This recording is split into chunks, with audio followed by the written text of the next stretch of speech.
રાધે રાધે દોસ્તો, આજની આ વાર્તા તમારા જીવનની અંદર ઉતારવા જેવી છે, તો શાંતિથી આ વાર્તાને સાંભળજો. તો ચાલો આજની આ વાર્તા શરૂ કરીએ છીએ.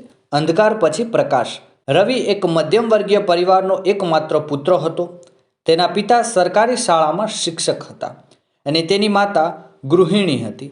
જ્યારે રવિ 10 વર્ષનો હતો ત્યારે તેના પિતાનું માર્ગ અકસ્માતમાં અવસાન થયું. તે દિવસથી તેના જીવનમાં અંધકાર છવાઈ ગયો. તેની માતાએ સીવણ કામ શરૂ કર્યું અને રવિને અભ્યાસમાં વ્યસ્ત રાખ્યો.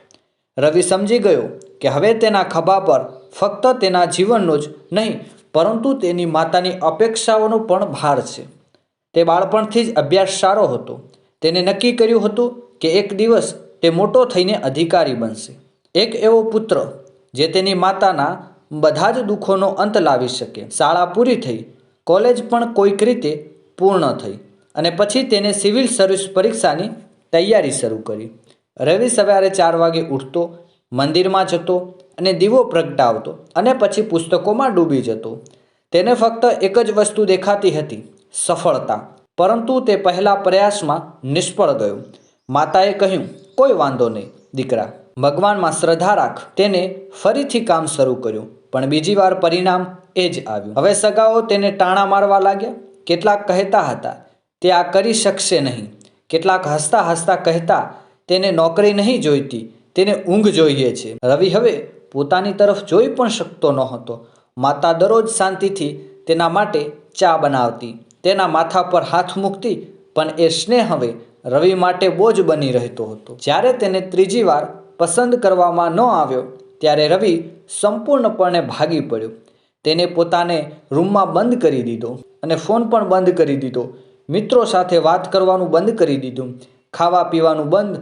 એક રાત્રે તે ટેરેસ પર ગયો અને રેલિંગ પાસે ઊભા રહીને પોતાને કહ્યું, હું હવે આ કરી શકતો નથી. બસ મારે હવે બધું જ સમાપ્ત કરી દેવું જોઈએ. બસ એટલામાં પાછળથી માતાનો ધીમો મક્કમ અવાજ આવ્યો, રોકો દીકરા. રવિ પાછળ ફરી ગયો.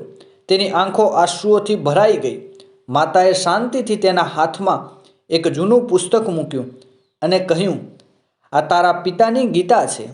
આજે એકવાર વાંચ, પછી જે ઈચ્છે તે કર. રવિએ અનિચ્છાએ ગીતાના પાના ફેરવ્યા. પહેલા પાના પર લખ્યું હતું, જ્યારે માણસ આસક્તિમાં ફસાઈ જાય છે ત્યારે તે પોતાના કર્તવ્ય ભૂલી જાય છે. પછી તેની નજર આ વાક્ય પર પડી કે હે અર્જુન, તારું કર્તવ્ય કર, પરિણામની ચિંતા ના કર. તે થોભ્યો. પહેલીવાર તેને લાગ્યું કે જાણે આ શબ્દો કોઈ પુસ્તક માટે નહીં પણ તેના પોતાના જીવન માટે લખાયા હોય. તેને પાના ફેરવ્યા. દરેક વાક્ય તેના ઘા પર મલમ જેવું લાગતું હતું. આત્મા ન તો જન્મે કે ન તો મરતો હોય છે. તમે જે કંઈ ગુમાવ્યું છે કદાચ તે ક્યારે તમારું ન હતું અને જે કંઈ તમારું છે તે ક્યારેય તમારી પાસેથી છીનવાઈ જશે નહીં. રવિ આખી રાત ગીતા વાંચતો રહ્યો. તે રાત્રે પહેલીવાર તેને પોતાની અંદર શાંતિનો અનુભવ થયો. તેને સમજાયું કે અત્યાર સુધી તે ફક્ત સફળતા પાછળ દોડી રહ્યો હતો, પરંતુ જીવન ફક્ત પોતાની ફરજ બજાવવા વિશે છે. પરિણામ ફક્ત ભગવાનની ઈચ્છા છે. રવિ બીજા દિવસે સવારે ઉઠ્યો.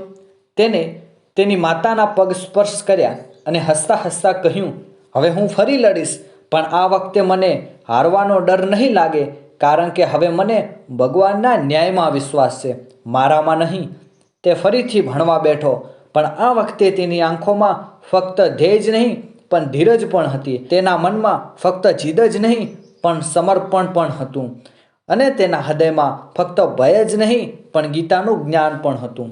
6 મહિના પછી પરિણામ આવ્યું. આ વખતે તે સફળ થયો હતો. તેની માતાની આંખોમાંથી આંસુ વહી રહ્યા હતા, પરંતુ તે આંસુ દુઃખના નહીં પણ ભગવાન પ્રત્યેના કૃતજ્ઞતાના હતા. રવિએ ગીતાને કપાળે ગળે લગાવી અને પોતાને કહ્યું, જો માતાએ મને રાત્રે ગીતા ન આપી હોત તો કદાચ હું આજે આ પૃથ્વી પર ન હોત, પરંતુ ગીતાએ મારો જીવ બચાવ્યો જ નહીં પણ મારા વિચારો પણ બદલી નાખ્યા છે. હવે હું બધું કરું છું પણ પરિણામની ચિંતા ભગવાન પર છોડી દઉં છું. આ જીવનની અંદર આ વાર્તાની અંદરથી આપણે સારાંશ એ મળે છે કે આ વાર્તા એક યુવાન વિશે છે જે વારંવાર નિષ્ફળતાઓથી ભાંગી પડતો હતો. તે જીવનમાં નિરાશા અને આત્મહત્યાના વિચારોથી ઘેરાયેલો હતો. પરંતુ જ્યારે શ્રીમદ ભગવદ્ ગીતાના જ્ઞાને તેને માત્ર બચાવ્યો જ નહીં, પરંતુ તેના વિચાર, આત્મા અને કાર્યોનો માર્ગ પણ બદલી નાખ્યો. આ વાર્તા આપણને શીખવે છે કે જ્યારે આપણે જીવનની લડાઈ હારવાનું શરૂ કરીએ છીએ, ત્યારે ગીતા આપણને ફરીથી ઊભા કરે છે. ગીતા ફક્ત એક પુસ્તક નથી, તે આત્માનો ખોરાક છે જે મરતા મનને ફરીથી જીવન આપે છે.